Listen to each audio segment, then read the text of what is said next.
welcome to my channel, or welcome back to my channel. My name is Andy, sometimes Mouse, and I talk about books and book-related things, and today I am giving you my January TBR. Transparently, it is November. It is the end of November, though, so could be worse. Sorry for this weird lighting situation. If I open the blinds, then I can't see, I think. Well, let's see. Let's test it out. Better or worse? I think it's worse.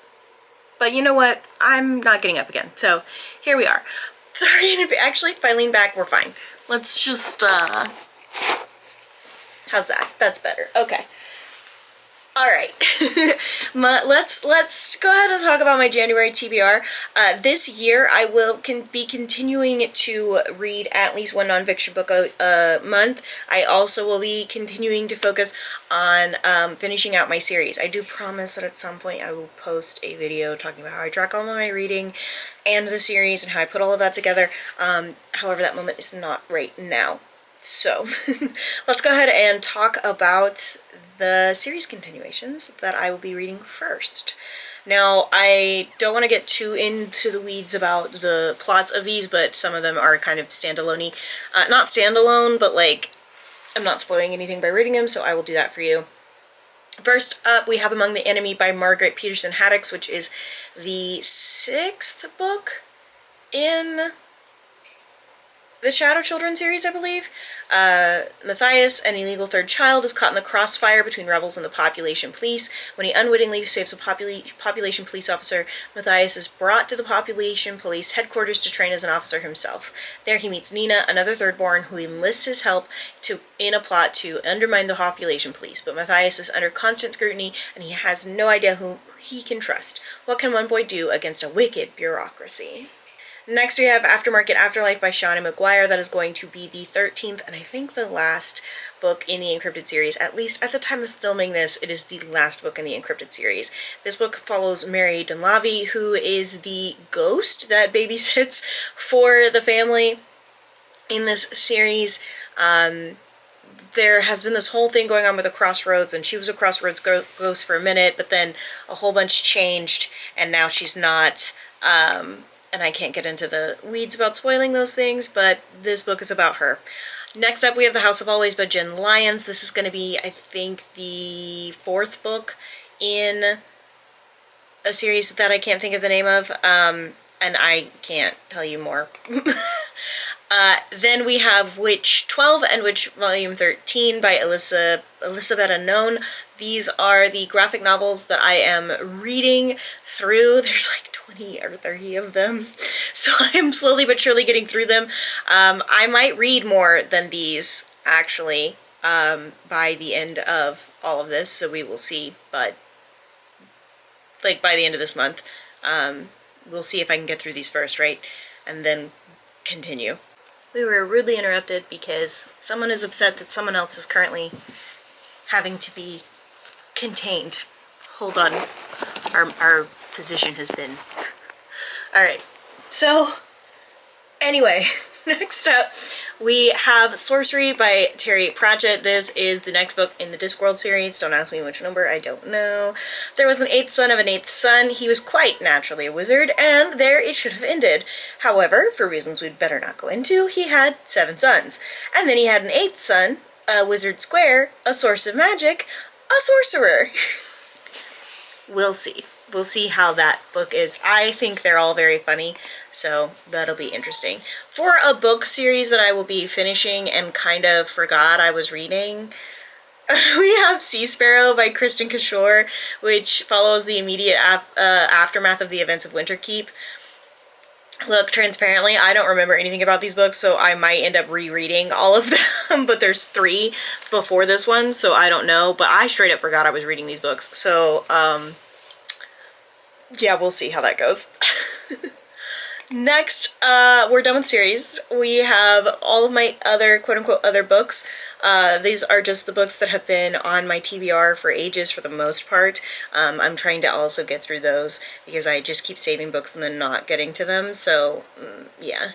The next book is going to be Swordcatcher by Cassandra Clare. This is Cassandra Clare's first adult book, I believe. I have low expectations because Holly Black proved that maybe young adult romantasy authors should not be writing adult books. I don't know. I did not enjoy her adult book, so I don't know.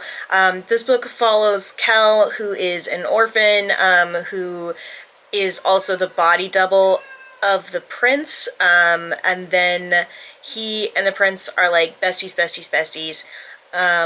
Lynn Castor is a part of a small community who still possess magical abilities. They have to live within the city, but Lynn frequently ventures out to help the sick and dying, because despite her skills, she can't heal her best friend without access to forbidden knowledge.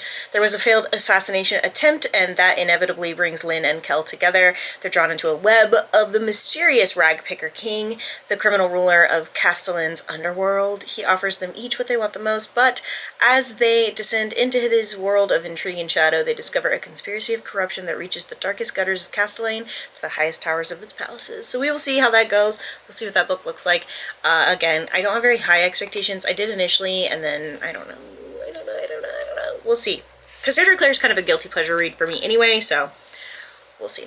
Next we have The Pairing by Casey McQuiston. If you watched my releases, 2024 releases that I am excited for video last year, this book was on it. It follows Theo and Kit, who were childhood best friends, to lovers, and then they had this really nasty breakup, and then they spent some time apart, and now both of them have decided that they want to use a voucher for a European tour that never happened, except they both don't know that they both have decided to do that, so now they are stuck on a tour bus, essentially trapped together for 3 weeks. Surely nothing could happen there. Nothing could happen. Nothing bad could happen with that, right? So that'll be fun. Also on my, actually I think the next 2 books were also on my 2024 releases that I was excited for, and I just did not get to. We have Off With Their Heads by Zoe Hannah Makuta. I hate to say this, but this is kind of much like Ava Reed. One of the last books I read with Ava Reed, I had said, you know, this is kind of I'm going to give this author one last chance, and if I don't enjoy this book, then I'm probably not going to pick up from this author again.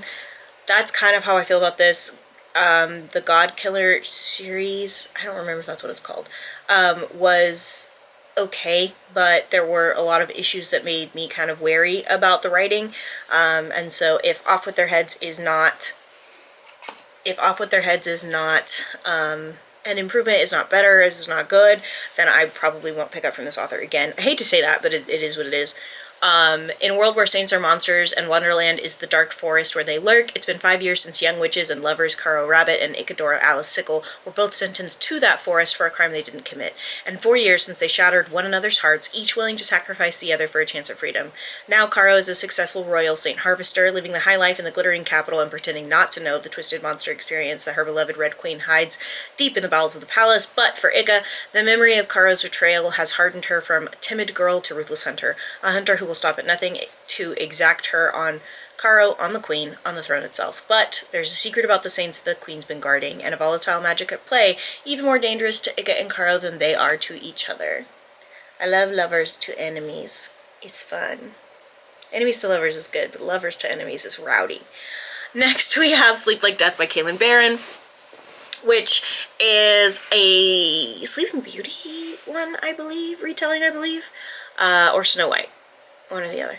I think maybe Snow White.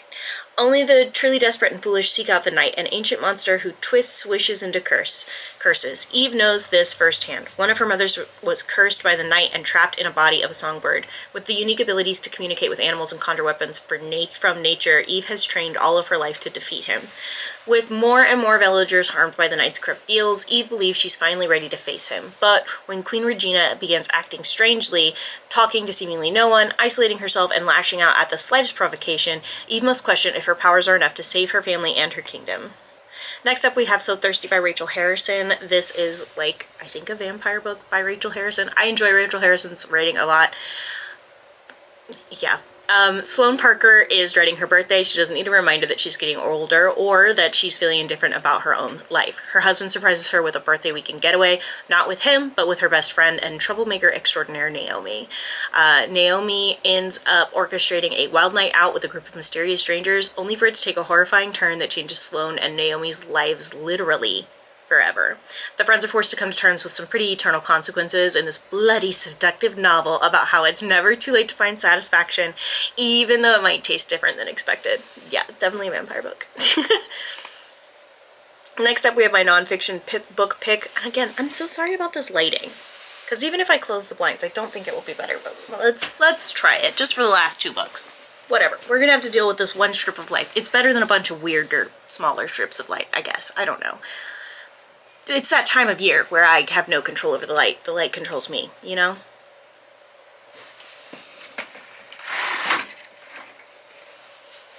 That might be better. Okay, let's continue.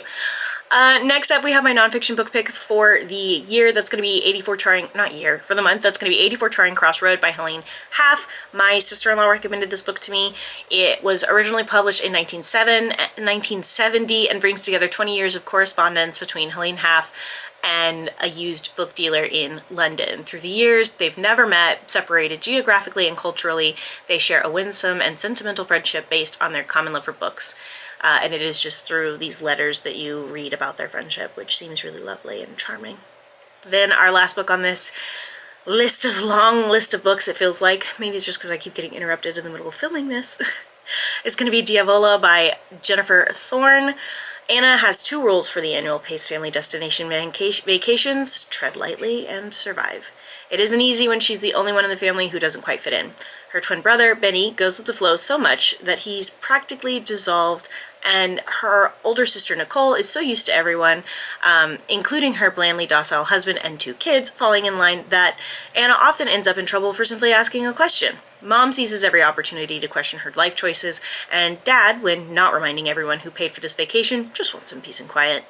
The gorgeous remote villa in a tiny Monoperso seems like a perfect place to endure so much family togetherness until things start going off the rails, and the strange noises at night, the unsettling warnings from the local villagers, and the dark, violent past of the villa itself. Scary. But that is it. That is my TBR for January.